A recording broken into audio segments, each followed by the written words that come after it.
ఇప్పుడు చిరంజీవి గారి వారసుడు కావాలి చాలా స్పష్టంగా ఉన్నారు.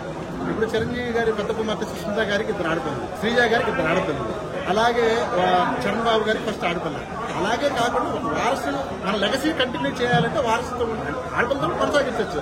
అలాగా వాళ్ళు ఆడపిల్లలు ఉన్నారు కాబట్టి ఒక ఇంట్లో ఒక ఇదిగా ఉంటుంది కాబట్టి ఆడపిల్లలు దాన్ని కాంట్రవర్ట్ పని ఏమన్నా వాళ్ళకి కావాలని ఫస్ట్ నుంచి పేటీఎం వచ్చిందే కదా. ఈ వైసీపీ వాళ్ళకి ఏం జరిగితే ఇప్పుడు అదిగో కూలి అంటే ఇదిగో తోక అంటారు. దాని గురించి ఒక కాంట్రవర్సీ దాని గురించి కాంట్రవర్ట్ చేసింది ఆ అమ్మాయి కదా ఏమనుకుంటుంది చిరంజీవి గారి గురించి మాట్లాడుతుంది. చిరంజీవి గారికి తెలియదు అసలు స్టేజ్ మీద అన్నాడు ఆయన.